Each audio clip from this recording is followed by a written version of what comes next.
Lumière Kaboulo TV, Lumière Kaboulo TV, Lumière Kaboulo TV. Réflexion avec R9, Fabrice R9, Fabrice. Mobali Mateo, Balingaka, moi c'est l'olanga ninyango, nengo salanga yeleki makasi. Kaboulo TV yo, Lumière Kaboulo, réflexion. Réflexion, double CD Fantomas, Mayo.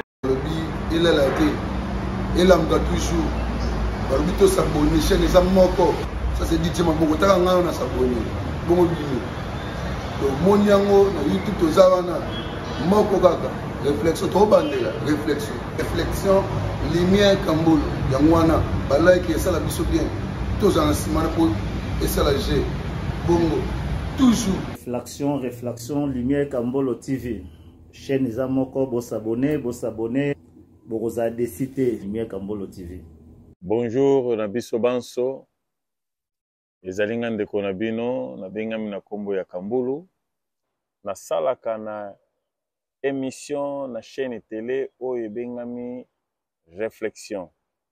Chaque samedi à 19h30.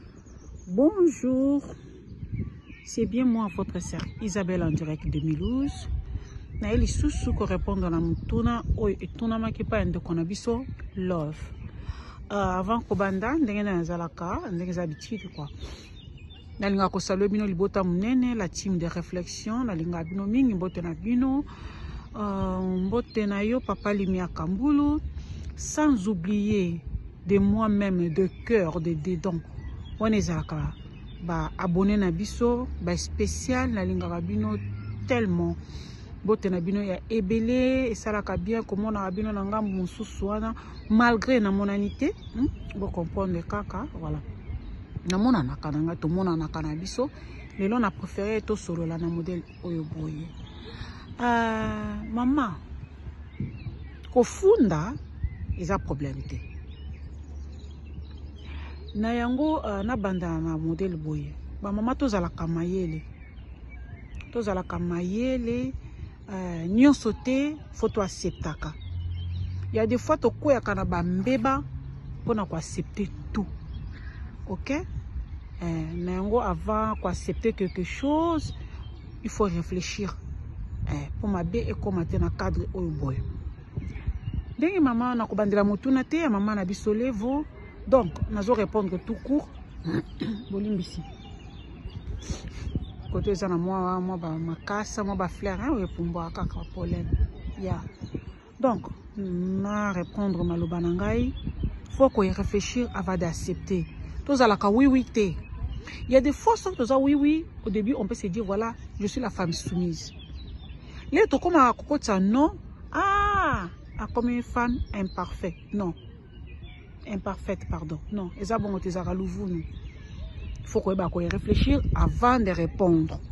Avant d'accepter, il faut réfléchir. Ezali malamu na yo, malamu ya papa, malamu ya bana pona lobby. C'est pour ça yango nde commence à koina mbeba oyo.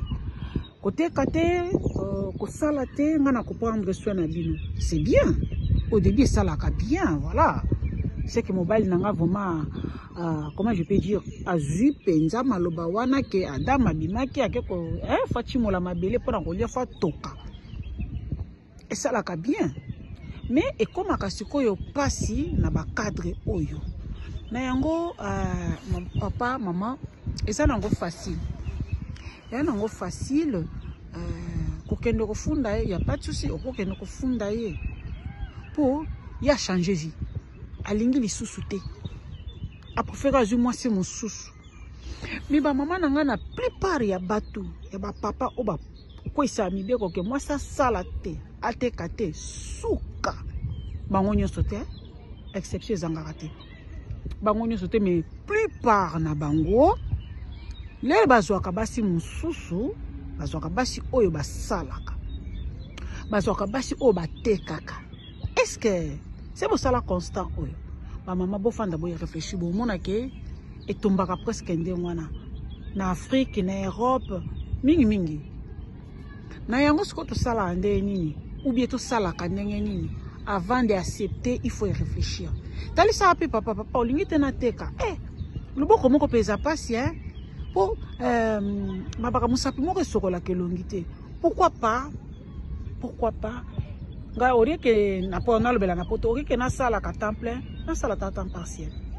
En Afrique, ori ke na kendaka wenje comment je peux dire, il y a tongo ti soir. Na kendaka ba modèle à l'époque na rock hein, ba maman so ndo ma tongo 4 heures, mais on a 11 heures, 12 heures ananda. Ça veut dire na ko perdre position na ngai wana te ke ya ko sala o za devoir na ngai na ndako. OK? Donc ko solola na papa ko imposer te. Moi si tobo ça na ka place na biso te d'une manière d'une autre, on restera des femmes. Mais elingi koloba te po zali mwasi ndoko ki koloba te. Elingi koloba te po za mwasi okoki ko pesa idée te. Na bolingo ezalaka deux personnes na ngai na yo kasi photo to arrangeaka pe tozalaka na temps ya kosolola. Papa zalaka na temps koyoka mama azalaka na temps pe ya koyoka papa. Eza très bien.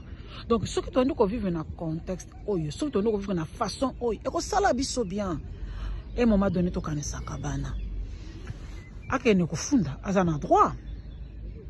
Azana droit. Kokendo ko funda quelque part ezata mususu pona yete. Bo mobali alingi osusu te. Bolingo basala ngo machindika te. Muninga mususu soki aboya tabo chindiki, tabo che munduki. Boko zalaka na bino mais bolingo bonga futa na kati ezalaka naturel. Ezalaka magnifique. Ce que comme il y a machindika parce que ici mbate. Ce que kendo ko funda pona bana, ozo prendre soin ya bana te. Tout à fait, azana raison. Kasi bana nga botaki bango yemo côté. Ce que papa moni que non, aussi mba sous-souté, il faut voyager, il y a pas de souci, mais il faut prendre soin ya bana. Mingi bana, ce que moi so lingi sous-souté, aza obligé de prendre soin total ya moi c'était. Aza obligé de prendre, on peut même dire aza même aza sensité, il faut prendre soin ya moi si parce qu'elle lingi sous-souté. OK? Ça veut dire moi si à cause de la makomdeki mususu mais bana wananda kita matesika wana mama vraiment uzana droit kendo kufunda ye mais nako kende muke pa ya papa lumière kauta kelo ba loko moko ke avant funda bengana no hein mama ba famille bo solo lango bo tala temps mususu pe ko memana ngote ko kende na niveau ya kufunda ko kipe ko arranger yango na ndenge ya libota. Mais ce qui est simbité, on a mamozana droit. Mamozana droit parce que au boti na ebana wana. De yo koko souffrir na bana wana te tandis que papa na bango azali et azosala. Et là comme ça ces ali nini. Ezali que ko funda ela nango bien. Mais là comme ko sukoyo conseil mukie kaka pona ba papa si vous me permettez. Avant ya ko prendre ba décision pareil. Faut ko kanisaka.